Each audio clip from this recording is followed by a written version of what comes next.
ദൂരെയും ചാരയുമായിരുന്ന ദൈവത്തിന്റെ മാറ്റമില്ലാത്ത ജീവനുള്ള വചനത്തെ ശ്രവിക്കുന്ന എല്ലാ പ്രിയപ്പെട്ടവരുമേ, ഉത്ഥാന പെരുന്നാളിന് ശേഷമുള്ള അതിശ്രേഷ്ഠമായിരിക്കുന്ന ദിനങ്ങളിലൂടെ ഞാനും നിങ്ങളും പ്രയാണം ചെയ്തുകൊണ്ടിരിക്കുകയാണ്. വിശുദ്ധ യോഹന്നാന്റെ സുവിശേഷം 1-ാം അധ്യായം 1-ാം വാക്യത്തിൽ നാം ഇപ്രകാരം വായിക്കുന്നുണ്ട്: ആദിയിൽ വചനമുണ്ടായിരുന്നു, വചനം ദൈവത്തോടു കൂടിയായിരുന്നു, വചനം ദൈവമായിരുന്നു. അപ്പോൾ വചനത്തെ സ്വീകരിക്കുന്ന ഓരോ വ്യക്തിയും തൻ്റെ ഹൃദയത്തിനകത്തേക്ക്, തൻ്റെ ചങ്കിനകത്തേക്ക് സ്വീകരിക്കുന്നത് ദൈവത്തെ തന്നെയാണെന്നുള്ള ഉത്തമമായ ബോധ്യം എനിക്കും നിങ്ങൾക്കും ഉണ്ടായിരിക്കണം. ഈ ദൈവത്തിന്റെ മാറ്റമില്ലാത്ത ജീവനുള്ള വചനത്തെ ശ്രവിക്കുവാനായിട്ട് എനിക്കും നിങ്ങൾക്കും ഇന്ന് സാധിക്കുന്നുണ്ടോ? പലപ്പോഴും എന്റെയും നിങ്ങളുടെ ഹൃദയത്തിൽ ലോകത്തിന്റെ ബോധ്യങ്ങളും ലോകത്തിന്റെ കാഴ്ചപ്പാടുകളും ലോകത്തിന്റെ ചിന്താഗതികളും ഒക്കെയാണ് തറഞ്ഞു കിടക്കുന്നത്. ഇതിനെയൊക്കെ ഒന്ന് മാറ്റിവെച്ചെങ്കിൽ മാത്രമേ ദൈവത്തിന്റെ മാറ്റമില്ലാത്ത ജീവനുള്ള വചനത്തെ എനിക്കും നിങ്ങൾക്കും ഇരുകൈയും നീട്ടി സ്വീകരിക്കുവാനായിട്ട് സാധിക്കുകയുള്ളൂ. വഴിയിൽ വീണ വിത്തിന്റെ ഉപമ നമുക്കറിയാം. വഴിയിൽ വീണ വിത്ത് ഫലം നൽകുന്നില്ല. അതിന്റെ കാരണം എന്താണ്? പല ആളുകൾ നടന്ന് തറഞ്ഞ ഒരിടമാണ് വഴി എന്ന് പറയുന്നത്. അവിടേക്ക് വിത്ത് വീണ് കഴിഞ്ഞാൽ അതിന് കായ്ക്കുവാനുള്ള സാഹചര്യങ്ങളും ഫലം നൽകുവാനുള്ള സാഹചര്യങ്ങളും ഒന്നുമില്ല. ഇതിന് സമമാണ്, ഈ വഴിക്ക് സമമാണ് എന്റെയും നിങ്ങളുടെയും ഹൃദയം എന്ന് പറയുന്നത്. ഇവിടെ തറഞ്ഞു കിടക്കുന്നത്, ഇവിടെ ഉറച്ചു കിടക്കുന്നത് ലോകത്തിന്റെ പഠിപ്പിക്കലുകളും ലോകത്തിന്റെ ബോധ്യങ്ങളും ലോകത്തിന്റെ ചിന്താഗതികളും ഒക്കെയാണ്.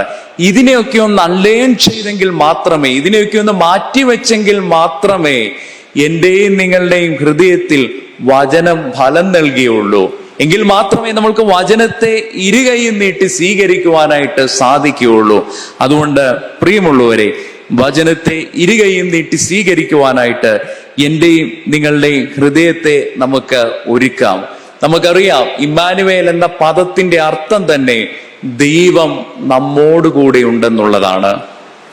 പരസ്യ ശുശ്രൂഷ കാലത്ത് ഏതാണ്ട് 3.5 വർഷക്കാലം പാപികളിലൂടെയും ചുങ്കക്കാരിലൂടെയും സമൂഹത്തിൽ നിന്ന് മാറ്റി നിർത്തപ്പെട്ടവരിലൂടെയും ഒപ്പം നടന്നാണ് ക്രിസ്തു തന്റെ ജീവിത പ്രയാണം അവസാനിപ്പിച്ചത്. എല്ലാവരെയും ചേർത്ത് പിടിച്ചുകൊണ്ട്, ഒരു അതിർവരമ്പുകളും സൃഷ്ടിക്കാതെ സകലരെയും ചേർത്ത് പിടിച്ചുകൊണ്ടാണ് ക്രിസ്തു തന്റെ പരസ്യ ശുശ്രൂഷ കാലത്ത് ഈ ലോകത്തിൽ കൂടി സഞ്ചരിച്ചത്. അത് തന്നെ നമ്മോട് സംവദിക്കുന്നത് അവൻ നമ്മോടുകൂടി എപ്പോഴും ഉണ്ടെന്നുള്ള ഒരു സന്ദേശമാണ്. ഉത്ഥിതനായതിനു ശേഷവും അവൻ നമ്മോടുകൂടി മനുഷ്യരുടെ സഹജമായ എല്ലാ വികാരങ്ങളെയും സ്പർശിച്ചുകൊണ്ട്, മനുഷ്യ സഹജമായിട്ടുള്ള എല്ലാ വൈകാരിക അനുഭവങ്ങളെ സ്പർശിച്ചുകൊണ്ട് അവൻ നമ്മോടുകൂടെ ഉണ്ടെന്നുള്ളതിനുള്ള വ്യക്തമായിട്ടുള്ള ഉദാഹരണമാണ് വിശുദ്ധ യോഹന്നാന്റെ സുവിശേഷം 20-ാം അധ്യായത്തിൽ നമുക്ക് ദർശിക്കുവാനായിട്ട് സാധിക്കുന്നത്. വിശുദ്ധ യോഹന്നാന്റെ സുവിശേഷം 20-ാം അധ്യായം അതിന്റെ 11 മുതൽ 28 വരെയുള്ള ഭാഗങ്ങളെന്നെടുത്ത് പരിശോധിച്ചു നോക്കിക്കഴിഞ്ഞാൽ, ഉദ്ധിതനായതിനു ശേഷവും മനുഷ്യന്റെ സഹജമായ വികാരങ്ങളെ അഭിസംബോധന ചെയ്തുകൊണ്ട് അല്ലെങ്കിൽ സ്പർശിച്ചുകൊണ്ട് അവൻ നമ്മോട് കൂടി ഉണ്ടെന്നുള്ളതിനുള്ള വ്യക്തമായ ഉദാഹരണമാണ് വിശുദ്ധ യോഹന്നാന്റെ സുവിശേഷം 20-ാം അധ്യായത്തിൽ നമുക്ക് ദർശിക്കുവാനായിട്ട് സാധിക്കുന്നത്. ഈ അടുത്ത കാലത്ത് പാതുകം എന്ന പേരുള്ള ഒരു പുസ്തകം വായിക്കുവാനായിട്ട് ഇടയുണ്ടായി. അവിടെ ഒരു മനോഹരമായിട്ടുള്ള കഥ പ്രതിപാദിച്ചിരിക്കുകയാണ്. അവിടെ പ്രതിപാദിച്ചിരിക്കുന്ന കഥ, ഉദ്ധിതനായതിനു ശേഷം ക്രിസ്തു തന്റെ പിതാവിന്റെ അടുക്കലേക്ക് കടന്നു ചെല്ലുകയാണ്. തന്റെ പിതാവിന്റെ സന്നിധിയിലേക്ക് ക്രിസ്തു കടന്നു ചെല്ലുകയാണ്.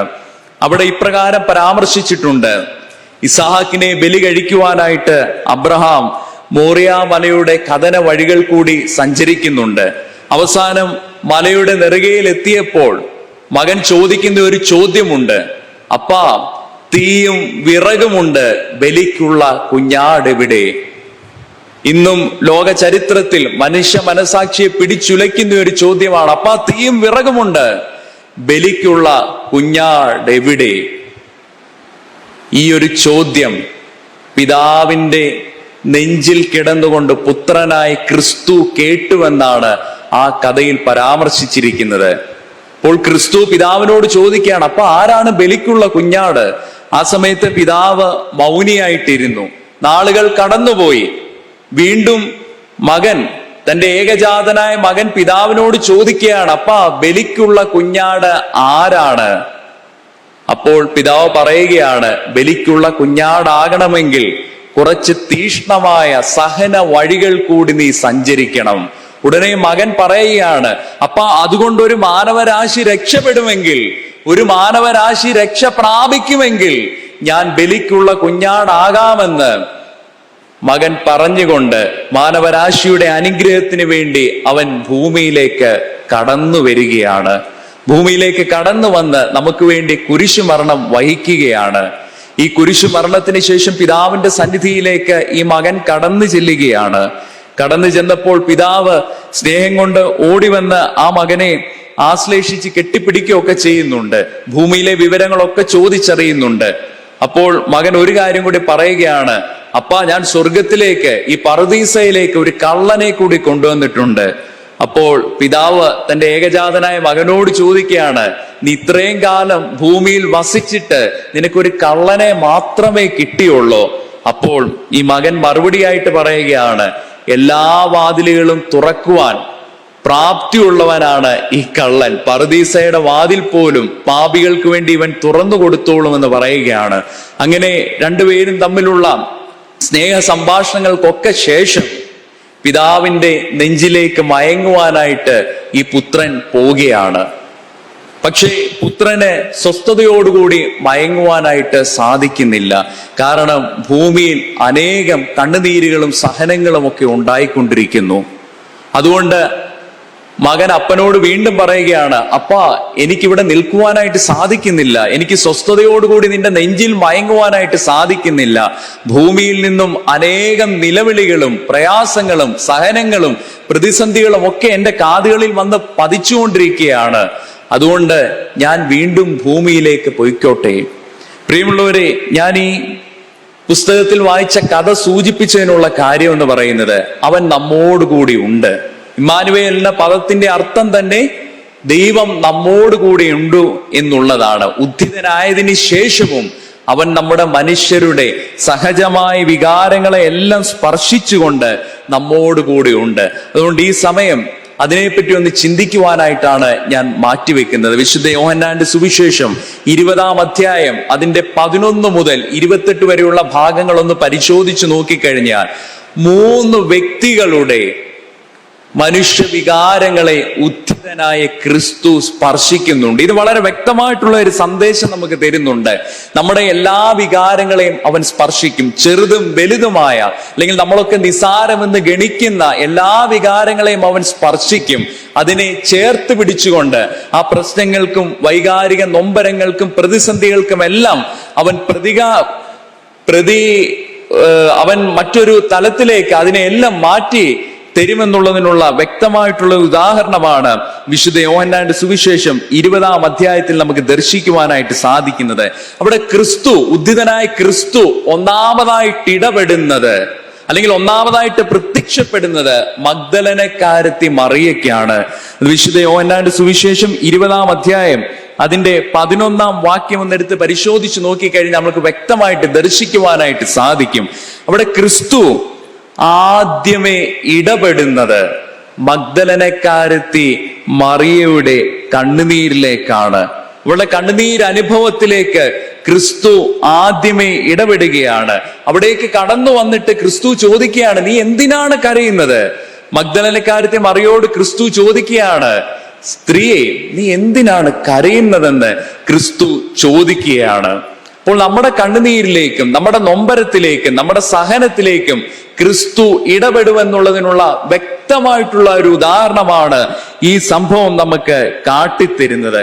അതോടൊപ്പം തന്നെ ഒരു സങ്കടത്തിന്റെ വിലാപവും അല്ലെങ്കിൽ ഒരു നഷ്ടപ്പെടലിന്റെ വിലാപവും നമുക്ക് മഗ്ദലനക്കാരത്തി മറിയയിൽ ദർശിക്കുവാനായിട്ട് സാധിക്കുന്നുണ്ട്. മഗ്ദലനക്കാരത്തി മറിയ കല്ലറയുടെ വാതിക്കൽ ചെന്നിട്ട് ചോദിക്കുകയാണ്, എന്റെ കർത്താവിനെ ആരോ എടുത്തുകൊണ്ടുപോയി, അവനെ എനിക്ക് കാണുവാനായിട്ട് സാധിക്കുന്നില്ല, അവൻ എന്ത് എന്നുള്ള ഒരു നഷ്ടവിലാപം ഒരു സങ്കട വിലാപം പോലും നമുക്ക് മഗ്ദലനക്കാരത്തി മറിയയിൽ നിന്ന് ദർശിക്കുവാനായിട്ട് സാധിക്കുന്നുണ്ട്. പ്രിയമുള്ളവരെ, ഇന്നിന്റെ ലോകത്തിലേക്ക് നാം ഒന്ന് കണ്ണോടിച്ചു നോക്കിക്കഴിഞ്ഞാൽ നമ്മിലും മുഴങ്ങുന്നത് ഈ നഷ്ടവിലാപമാണ്, അല്ലെങ്കിൽ ഈ ഒരു സങ്കട വിലാപമാണ് നമ്മിലും മുഴങ്ങിക്കൊണ്ടിരിക്കുന്നത്.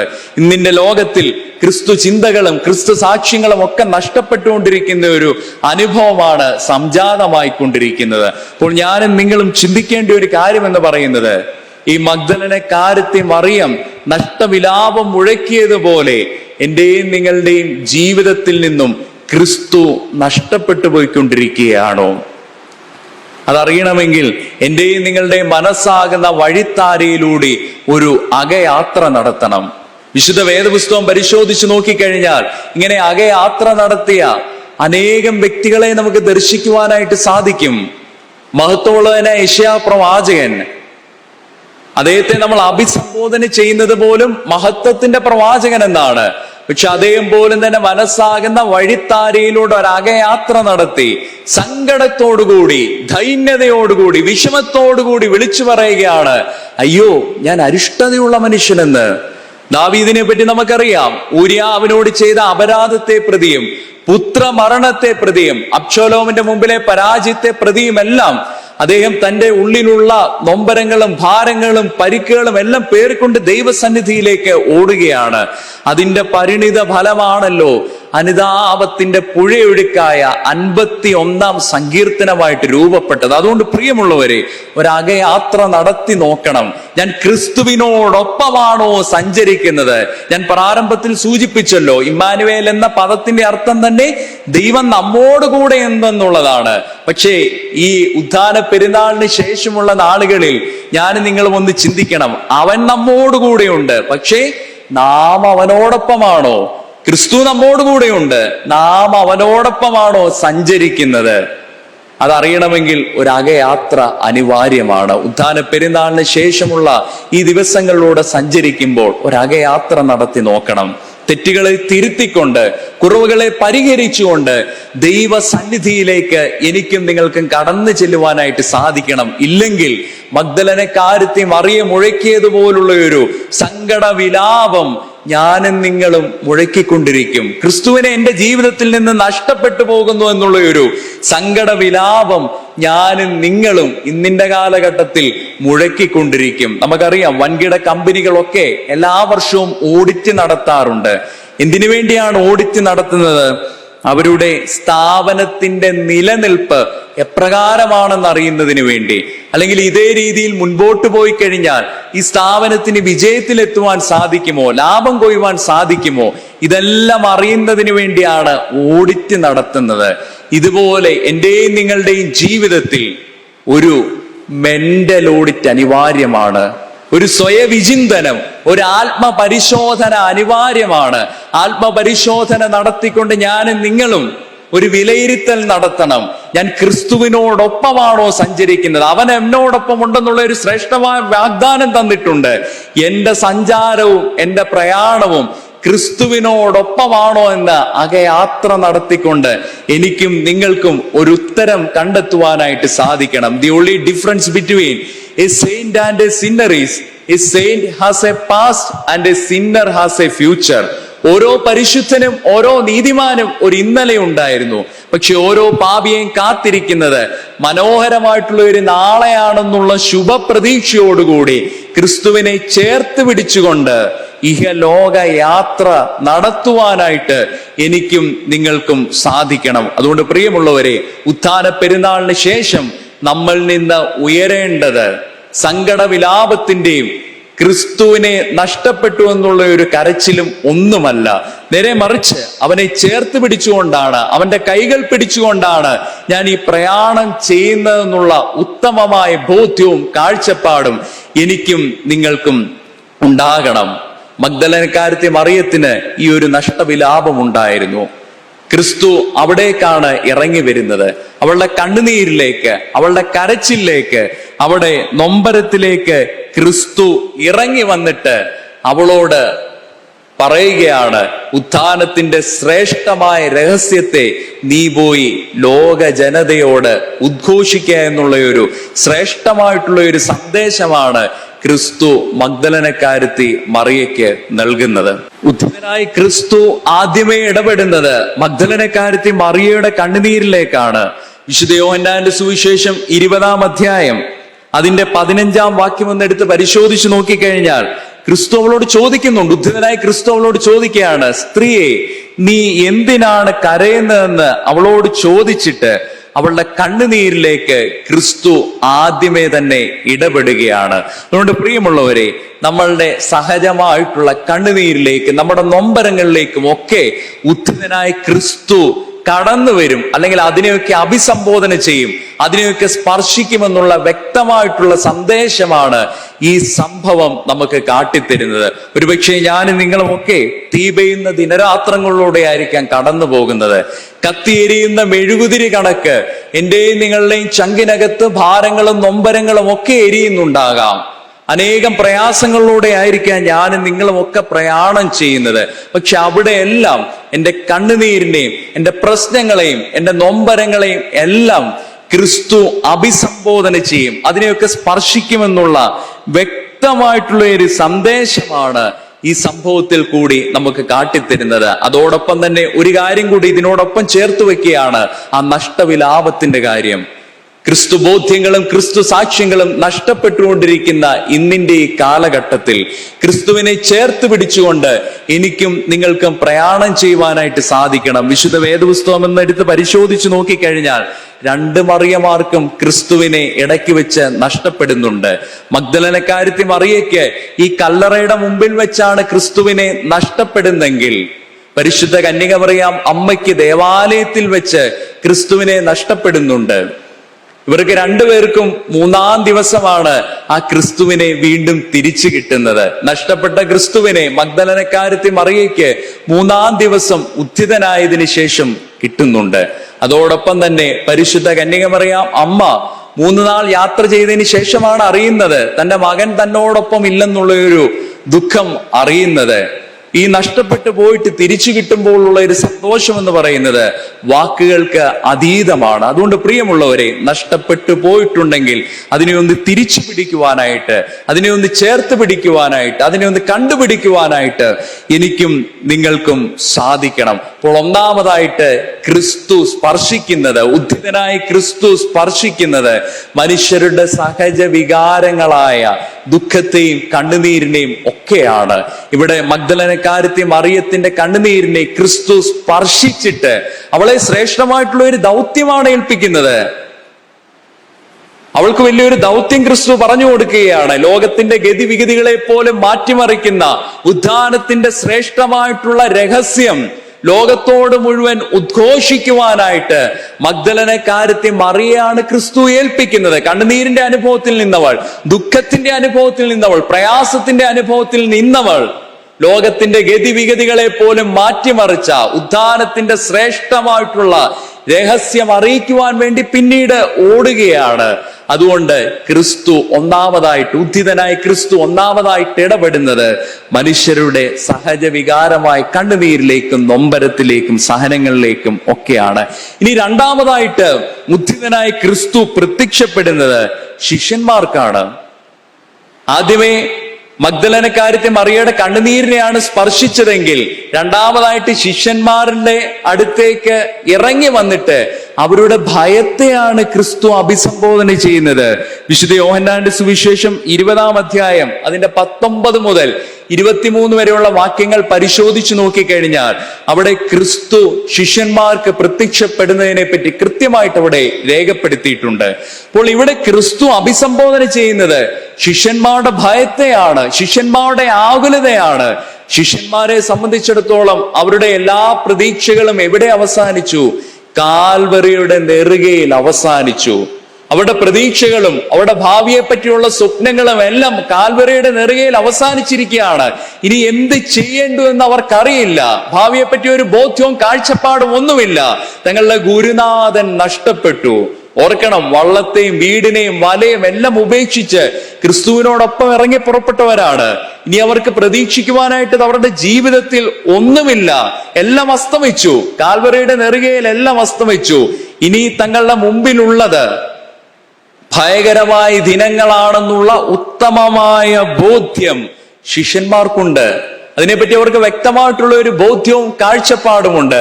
അതുകൊണ്ട് അവർ ഭയത്താൽ മുറിയിൽ അടച്ചിട്ടിരിക്കുകയാണ്. യഹൂദന്മാർ തങ്ങളെ പിടിക്കുമെന്നുള്ള ഭയവും ആകുലതയും കൊണ്ട് അവർ മുറിയിൽ അടച്ചിട്ടിരിക്കുകയാണ്. ഈ അവസരത്തിലാണ് ക്രിസ്തു അവർക്ക് പ്രത്യക്ഷപ്പെടുന്നത്. 19-ാം വാക്യത്തിൽ കൃത്യമായിട്ട് പരാമർശിച്ചിട്ടുണ്ട്, അവർ ഭയത്താൽ മുറിയിൽ കതകടച്ചിരിക്കുകയാണ്. ഈ അവസരത്തിൽ ക്രിസ്തു, ഉദ്ധിതനായ ക്രിസ്തു അവർക്ക് പ്രത്യക്ഷപ്പെടുകയാണ്. ക്രിസ്തു പ്രത്യക്ഷപ്പെട്ടപ്പോൾ പിന്നീട് എന്താണ് സംഭവിച്ചത്? വിശുദ്ധ യോഹന്നാന്റെ സുവിശേഷം 20-ാം അധ്യായം 20-ാം വാക്യത്തിൽ അത് കൃത്യമായിട്ട് രേഖപ്പെടുത്തിയിട്ടുണ്ട്. ക്രിസ്തുവിനെ കണ്ടപ്പോൾ അവർ സന്തോഷിച്ചു. കർത്താവിനെ കണ്ടിട്ട് ശിഷ്യന്മാർ സന്തോഷിച്ചു എന്ന് അവിടെ കൃത്യമായിട്ട് രേഖപ്പെടുത്തിയിട്ടുണ്ട്. അപ്പോൾ ഭയത്തിലായിരുന്ന ശിഷ്യന്മാർ ക്രിസ്തുവിനെ കണ്ടപ്പോൾ എന്ത് ചെയ്തു? അവർക്കൊരു സന്തോഷത്തിന്റെ അനുഭവം ഉണ്ടായി. ഭയത്താൽ മുറിയിൽ കതകടച്ചിട്ടിരുന്ന ശിഷ്യന്മാർക്ക് ക്രിസ്തുവിനെ ദർശിച്ചപ്പോൾ ഒരു സന്തോഷത്തിന്റെ അനുഭവം ഉണ്ടാകുകയാണ്. അതുകൊണ്ട് പ്രിയമുള്ളവരെ, മനുഷ്യരുടെ എല്ലാ നിസാരമായ വികാരങ്ങളെയും ഉദ്ധിതനായ ക്രിസ്തു സ്പർശിക്കും. ആദ്യമേ മഗ്ദലനക്കാരത്തെ മറിയത്തിന്റെ കണ്ണുനീരിനെയാണ് ക്രിസ്തു അഭിസംബോധന ചെയ്തെങ്കിൽ ഇവിടെ എന്താണ് സംഭവിക്കുന്നത്? ക്രിസ്തു അഭിസംബോധന ചെയ്യുന്നത് ശിഷ്യന്മാരുടെ ഭയത്തെയും ആകുലതയുമാണ്. അതിനെ ക്രിസ്തു പരിണാമപ്പെടുത്തുകയാണ്, അതിനൊരു അവസ്ഥാന്തരം വരുത്തുകയാണ്, അതിനെ പരിവർത്തനപ്പെടുത്തുകയാണ്. അവരുടെ ഭയത്തെ മാറ്റിയിട്ട് പിന്നീട് എന്താണ് ഉണ്ടായത്? അത് സന്തോഷമായിട്ട് ക്രിസ്തു പരിണാമപ്പെടുത്തുകയാണ്. ഭയത്തെ ക്രിസ്തു സന്തോഷമായിട്ട്, ആഹ്ലാദത്തിന്റെ അനുഭവമായിട്ട് പരിണാമപ്പെടുത്തുകയാണ്. അതിനുശേഷമുള്ള വാക്യങ്ങളൊക്കെ ഒന്ന് പരിശോധിച്ച് നോക്കിക്കഴിഞ്ഞാൽ ശ്രേഷ്ഠകരമായിട്ടുള്ള ഒരു ദൗത്യമാണ് ക്രിസ്തു തന്നെ ശിഷ്യന്മാർക്ക് കൊടുക്കുന്നത്. നിങ്ങൾ ആരുടെ പാപങ്ങൾ മോചിക്കുന്നുവോ അത് മോചിക്കപ്പെട്ടിരിക്കും. അതിശ്രേഷ്ഠമായിട്ടുള്ള ഒരു ദൗത്യവും കർമ്മവും ഒക്കെ അവർക്ക് കൊടുക്കുകയാണ്. ക്രിസ്തു അവരുടെ മേൽ വിശ്വസിക്കുന്നതായിട്ട് ഈ വാക്യത്തിൽ നമുക്ക് ദർശിക്കുവാനായിട്ട് സാധിക്കുന്നുണ്ട്. വളരെ ശ്രേഷ്ഠമായിട്ടുള്ള ഒരു സന്ദേശമാണ് ആ വിശ്വാസം പോലും നമ്മോട് സംവദിക്കുന്നത്. ആദാം നഷ്ടപ്പെടുത്തി കളഞ്ഞ ദൈവീക ജീവനെയാണ് ഇങ്ങനെ ഓരോ വിശുദ്ധ മാമോദീസ കൂദാശയിലും വൈദികൻ സ്നാനാർത്ഥിക്ക് മേൽ ഊതിക്കൊണ്ട് ആ ദൈവീക ജീവനെ പകരുകയാണ്. വിശുദ്ധ വേദപുസ്തകത്തിന്റെ ആദ്യ താളുകൾ എടുത്ത് പരിശോധിച്ചു നോക്കിക്കഴിഞ്ഞാൽ യഹോവയാം ദൈവം മനുഷ്യനെ സൃഷ്ടിച്ചപ്പോൾ അവന്റെ മൂക്കിലേക്ക് നിശ്വസിക്കുന്നതായിട്ട് നമ്മൾ ദർശിക്കുന്നുണ്ട്. ആദാം പാപം ചെയ്ത് ഈ ദൈവീക ജീവനെ എന്ത് ചെയ്തു? നഷ്ടപ്പെടുത്തി കളഞ്ഞു. കുരിശു മരണം വഴി ക്രിസ്തു ആ ദൈവീക ജീവനെ വീണ്ടും ശിഷ്യന്മാരിലേക്ക് ഊതിക്കയറ്റുകയാണ്. വിശ്വസിച്ച് അവർക്ക് പകർന്നു നൽകുകയാണ്. ആ ദൈവിക ജീവനെ വീണ്ടും അവർക്ക് പകർന്നു നൽകുകയാണ്. അതാണ് ഈ വാക്യത്തിൽ നമുക്ക് ദർശിക്കുവാനായിട്ട് സാധിക്കുന്നത്. പരിശുദ്ധ സഭയുടെ ഓരോ അതിശ്രേഷ്ഠകരമായിരിക്കുന്ന വിശുദ്ധ മാമോദീസ കൂദാശയിലും ഈ ഒരു ദൈവിക ജീവനെയാണ് കാർമ്മികനായിട്ടുള്ള വൈദികൻ ശിശുക്കളുടെ മേൽ വിശ്വസിച്ച് പകർന്നു നൽകുന്നത്. അങ്ങനെ വലിയൊരു ദൗത്യ നിർവഹണവും നിശ്വസനവും ഒക്കെ നമുക്ക് ഇവിടെ ഈ ഭേദഭാഗത്തിൽ ദർശിക്കുവാനായിട്ട് സാധിക്കും. അപ്പോൾ രണ്ടാമതായിട്ട് ഞാൻ പരാമർശിച്ചത് ശിഷ്യന്മാരുടെ സഹജമായ വികാരമായ ഭയത്തിലേക്ക്, ആകുലതയിലേക്ക് ക്രിസ്തു കടന്നു വന്നിട്ട് അതിനെ ഒരു സന്തോഷത്തിന്റെ അനുഭവമായിട്ട് ക്രിസ്തു പരിണാമപ്പെടുത്തുന്നുണ്ട്. ഇനി മൂന്നാമതായിട്ട് ഉദ്ധിതനായി ക്രിസ്തു പ്രത്യക്ഷപ്പെടുന്നത് മർത്തോമാ ശ്ലീഹായിക്കാണ്. തോമാസ് ശ്ലീഹായിക്കാണ് ഉദ്ധിതനായി ക്രിസ്തു പ്രത്യക്ഷപ്പെടുന്നത്.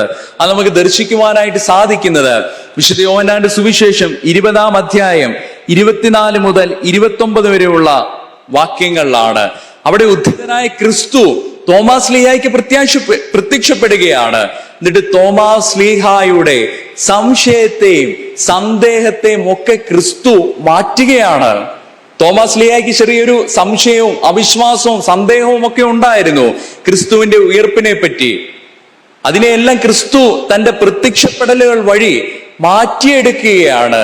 തോമാസ് ലീഹായുടെ അവിശ്വാസത്തെ അതിശ്രേഷ്ഠമായിട്ടുള്ള ഒരു വിശ്വാസ പ്രഖ്യാപനമായിട്ട് ക്രിസ്തു അവിടെ മാറ്റിയെടുക്കുകയാണ്. വിശുദ്ധ വേദപുസ്തക ചരിത്രത്തിലെ തന്നെ ഏറ്റവും മനോഹരവും ഏറ്റവും സുദൃഢവുമായിട്ടുള്ള ഒരു വിശ്വാസ പ്രഖ്യാപനമായിട്ട് ക്രിസ്തു അതിനെ പരിണാമപ്പെടുത്തുന്നുണ്ട്. തോമാസ് ലീഹയുടെ അവിശ്വാസത്തെ പറ്റി തോമാസ് ലീഹയുടെ പിന്നീടുള്ള വിശ്വാസ പ്രഖ്യാപനം എന്ന് പറയുന്നത് എന്റെ കർത്താവും എന്റെ ദൈവവും എന്നുള്ള അതിശ്രേഷ്ഠമായിട്ടുള്ള ഒരു വിശ്വാസ പ്രഖ്യാപനമാണ്. വിശുദ്ധ യോഹന്നാന്റെ സുവിശേഷം ഉടനീളം ഒന്ന് എടുത്ത് പരിശോധിച്ചു നോക്കിക്കഴിഞ്ഞാൽ ഇവിടെ ഏതാണ്ട് 3 പ്രാവശ്യം തോമാസ് ലീഹയെ പറ്റി വ്യക്തമായിട്ട് അവിടെ പരാമർശിച്ചിട്ടുണ്ട്. ഒന്നാമതായിട്ട് പരാമർശിക്കുന്നത് നമുക്കും അവനോടുകൂടി പോയി മരിക്കാം, നീ എവിടേക്ക് പോകുന്നുവെന്ന് ഞങ്ങൾക്ക് അറിയുന്നില്ല. അതോടൊപ്പം തന്നെയാണ് മൂന്നാമതായിട്ടുള്ള ഈ ശ്രേഷ്ഠകരമായിട്ടുള്ള വിശ്വാസ പ്രഖ്യാപനം എന്ന് പറയുന്നത്. അപ്പോൾ അവിശ്വാസത്തെ അല്ലെങ്കിൽ സന്ദേഹത്തെ അല്ലെങ്കിൽ സംശയത്തെ ക്രിസ്തു ഇവിടെ പരിണാമപ്പെടുത്തുകയാണ്. അതുകൊണ്ട് പ്രിയമുള്ളവരെ, നമ്മളുടെ എല്ലാ സഹജമായ വികാരങ്ങളിലും അവന്റെ ഒരു സ്പർശനമുണ്ടാകും. അവൻ അഭിസംബോധന ചെയ്യുമെന്ന് വളരെ വ്യക്തമായിട്ട് ഈ 3 സംഭവങ്ങൾ കൂടി നമുക്ക് കാട്ടിത്തരികയാണ്. നമുക്ക് വിശ്വാസത്തിന്റെ കുറവുണ്ടെങ്കിൽ, നമുക്ക് ചില കാര്യങ്ങളിൽ ചില സംശയമുണ്ടെങ്കിൽ അവൻ അതിനെ അഭിസംബോധന ചെയ്യും. എന്നിട്ട് ശ്രേഷ്ഠമായിട്ടുള്ള ഒരു വിശ്വാസ പ്രഖ്യാപനമായിട്ട് ഇതിനെല്ലാം മാറ്റിയെടുക്കുമെന്ന് ഈ 3 സംഭവങ്ങളിലൂടെ ക്രിസ്തു വളരെ വ്യക്തമായിട്ട് നമുക്ക് കാട്ടിത്തരികയാണ്. പ്രിയമുള്ളവരെ, ഈ അല്പസമയം നമ്മൾ ചിന്തിച്ചത് ഉദ്ധിതനായ ക്രിസ്തുവിന്റെ 3 പ്രത്യക്ഷപ്പെടലുകളെ പറ്റിയാണ്. പ്രധാനമായിട്ടും അതിൽ സംവദിക്കുവാൻ ഉദ്ദേശിച്ച ആശയം എന്ന് പറയുന്നത് മനുഷ്യ സഹജമായിട്ടുള്ള എല്ലാ വികാരങ്ങളെയും അവൻ സ്പർശിക്കും. 3.5 വർഷക്കാലം അവന്റെ പരസ്യ ശുശ്രൂഷ കാലത്ത് മനുഷ്യരുടെ എല്ലാ വികാരങ്ങളെയും അവൻ സ്പർശിച്ച് അതിന് പരിഹാരം കണ്ടിട്ടുണ്ട്. രോഗികൾക്ക് സൗഖ്യം നൽകിയിട്ടുണ്ട്. മനുഷ്യരുടെ കണ്ണുനീരിനെ അവൻ മാറ്റിയെടുത്തിട്ടുണ്ട്. അവരുടെ വേദനകൾക്ക് അവൻ ശമനം നൽകിയിട്ടുണ്ട്. ഉദ്ധിതനായതിനു ശേഷവും ക്രിസ്തു അതേ കാര്യം തന്നെയാണ് നിർവഹിച്ചുകൊണ്ടിരിക്കുന്നത്. മനുഷ്യരുടെ എല്ലാ വികാരങ്ങളെയും അവൻ സ്പർശിക്കുന്നുണ്ട്. ഒന്നാമതായിട്ട് ക്രിസ്തു അഭിസംബോധന ചെയ്തത് മഗ്ദലനക്കാരത്തെ മറിയയുടെ കണ്ണുനീരിനെയാണ്, അവളുടെ സങ്കടത്തെയാണ് ക്രിസ്തു അഭിസംബോധന ചെയ്യുന്നത്. ആ കണ്ണുനീരിനെ അഭിസംബോധന ചെയ്തിട്ട് അതിനെ പരിണാമപ്പെടുത്തിയെടുത്തായിട്ട് നമുക്ക് ദർശിക്കുവാനായിട്ട് സാധിക്കും. അതോടൊപ്പം തന്നെ ഒരു നഷ്ടപ്പെടലിന്റെ വിലാപം ഇന്ന് നമ്മുടെ ലോകത്തിൽ കേട്ടുകൊണ്ടിരിക്കുകയാണ്. ക്രിസ്തു ബോധ്യങ്ങളും ക്രിസ്തു സാക്ഷ്യങ്ങളും ഒക്കെ നഷ്ടപ്പെട്ടുകൊണ്ടിരിക്കുന്ന ഈ വേളയിൽ ക്രിസ്തുവിനെ ചേർത്ത് പിടിച്ചുകൊണ്ട് എനിക്കും നിങ്ങൾക്കും പ്രയാണം ചെയ്യുവാനായിട്ട് സാധിക്കണം. രണ്ടാമതായിട്ട് ക്രിസ്തു ഇടപെട്ടത് ശിഷ്യന്മാരുടെ ഭയത്തിലേക്കാണ്. ഉദ്ധിതനായ ക്രിസ്തു ശിഷ്യന്മാർക്ക് പ്രത്യക്ഷപ്പെട്ടിട്ട് അവരുടെ ഭയത്തെയും അവരുടെ ആകുലതയും ഒക്കെ ക്രിസ്തു അഭിസംബോധന ചെയ്യുകയാണ്. അതിനെയെല്ലാം ക്രിസ്തു മാറ്റിയെടുത്തിട്ട് ഒരു സന്തോഷത്തിന്റെ അനുഭവത്തെ അവർക്ക് പ്രതിദാനം ചെയ്യുകയാണ്. അവരുടെ ഭയത്തെ മാറ്റിയെടുത്തിട്ട് അവർക്ക് പിന്നീട് ധൈര്യം പകർന്നു നൽകുകയാണ്. അതുകൊണ്ടാണല്ലോ ലോകത്തിന്റെ നാനാഭാഗത്തും പോയി ലോകത്തിന്റെ ഗതിവിഗതികളെ പോലും മാറ്റിമറിച്ചുകൊണ്ട് ക്രിസ്തുവിന്റെ ജീവനുള്ള മാറ്റമില്ലാത്ത വചനത്തെ പ്രഘോഷിക്കുവാനായിട്ട് അവർ ഇറങ്ങിത്തിരിച്ചത്. ഭയത്താൽ മുറിയിൽ അടച്ചിട്ടവരായിരുന്നു. പക്ഷേ ക്രിസ്തുവിന്റെ സാന്നിധ്യവും പ്രത്യക്ഷപ്പെടലും വഴി അവർക്കൊരു ധൈര്യത്തിന്റെ അനുഭവം ഉണ്ടാകുകയാണ്. ആ ധൈര്യം പേറിക്കൊണ്ടാണ് അവർ ലോകത്തിന്റെ നാനാഭാഗത്തും പോയി ദൈവത്തിന്റെ മാറ്റമില്ലാത്ത ജീവനുള്ള വചനത്തെ സന്നിവേശിപ്പിച്ചിട്ട് ആളുകളിലേക്ക് സന്നിവേശിപ്പിച്ചിട്ട് അനേകം പേരെ ക്രിസ്തുവിന്റെ പിൻഗാമികളും അനുഗാമികളും ഒക്കെ ആക്കിയത്. അപ്പോൾ ശിഷ്യന്മാരുടെ ഭയത്തെ ക്രിസ്തു അഭിസംബോധന ചെയ്യുന്നു. മൂന്നാമതായിട്ട് ക്രിസ്തു ഇടപെട്ടത് തോമാസ് ലീഹായുടെ സന്ദേഹത്തിലേക്കാണ്. തോമാസ് ലീഹായുടെ അവിശ്വാസത്തിലേക്ക് ക്രിസ്തു ഇടപെടുകയാണ്. അതിലേക്ക് ഇടപെട്ടിട്ട് വിശുദ്ധ വേദപുസ്തക ചരിത്രത്തിലെ തന്നെ മനോഹരമായിട്ടുള്ള ഒരു വിശ്വാസ പ്രഖ്യാപനമായിട്ട് തോമാസ് ലീഹായുടെ അവിശ്വാസത്തെ മാറ്റിയെടുക്കുകയാണ്. എന്റെ കർത്താവും എന്റെ ദൈവവും എന്നുള്ള അതിശ്രേഷ്ഠമായിട്ടുള്ള ഒരു വിശ്വാസ പ്രഖ്യാപനമാണ് പിന്നീട് തോമാസ് ലീഹായിൽ നമുക്ക് ദർശിക്കുവാനായിട്ട് സാധിക്കുന്നത്. അതുകൊണ്ട് പ്രിയമുള്ളവരെ, എന്റെയും നിങ്ങളുടെയും ജീവിതത്തിൽ സന്ദേഹങ്ങളും അവിശ്വാസങ്ങളും സംശയങ്ങളും ഒക്കെ ഉണ്ടെങ്കിൽ ഉദ്ധിതനായ ക്രിസ്തു അതിലേക്ക് ഇറങ്ങി വന്ന് ഇടപെടുമെന്നുള്ള ശ്രേഷ്ഠമായിട്ടുള്ള ഒരു സന്ദേശമാണ് ഈ സംഭവത്തിൽ കൂടി നമുക്ക് കാട്ടിത്തരുന്നത്. അതുകൊണ്ട് ഉദ്ധിതനായതിനു ശേഷവും അവൻ നമ്മോടൊപ്പം തന്നെയുണ്ട്, അവൻ നമ്മോടുകൂടി ഉണ്ട്. നമ്മുടെ എല്ലാ വികാരങ്ങളെയും സ്പർശിച്ചുകൊണ്ട് മനുഷ്യരുടെ എല്ലാ സഹജമായിട്ടുള്ള എല്ലാ വൈകാരിക അനുഭവങ്ങളെയും അഭിസംബോധന ചെയ്തുകൊണ്ട് അവൻ നമ്മോടൊപ്പമുണ്ടെന്നുള്ള ഒരു ബോധ്യത്തോടുകൂടി എനിക്കും നിങ്ങൾക്കും പ്രയാണം ചെയ്യുവാനായിട്ട് സാധിക്കണം. അതിനോടൊപ്പം തന്നെ ഒരു ചോദ്യവും നമ്മൾ ഉണ്ടാകണം. ഉദ്ധിതനായ ക്രിസ്തു നമ്മോടൊപ്പമുണ്ട്. നമ്മുടെ സഞ്ചാരവും നമ്മുടെ പ്രയാണവും അവനോടൊപ്പമാണോ എന്നുള്ള ഒരു ചോദ്യം എന്നെയും നിങ്ങളെയും ഭരിക്കണം. അതുകൊണ്ട് ഉത്ഥാന പെരുന്നാളിന് ശേഷമുള്ള ഈ ദിനങ്ങളിൽ ക്രിസ്തുവിനോടൊപ്പം ചേർന്ന് സഞ്ചരിക്കുവാനായിട്ടും പ്രയാണം ചെയ്യുവാനായിട്ടും എനിക്കും നിങ്ങൾക്കും സാധിക്കണം. ഇനി ദൈവത്തിന്റെ പരിശുദ്ധ റൂഹ നമ്മെ സഹായിക്കട്ടെ എന്ന് പ്രാർത്ഥിക്കുകയും ആശംസിക്കുകയും ചെയ്തുകൊണ്ട് എന്റെ കർത്തവ്യത്തിൽ നിന്ന് വിരമിക്കുന്നു. ഇങ്ങനെ ഒരു അവസരം തന്ന ഭദ്രാസന സുവിശേഷ സംഘത്തിന്റെ എല്ലാ ചുമതലക്കാരോടുമുള്ള നന്ദിയും സ്നേഹവും അറിയിക്കുന്നു. ഇത്രയും നേരം ശ്രവിച്ചിരുന്ന എല്ലാവരോടുമുള്ള നന്ദി അറിയിച്ചുകൊണ്ട് നിർത്തുന്നു. ദൈവം നമ്മെ അനുഗ്രഹിക്കട്ടെ.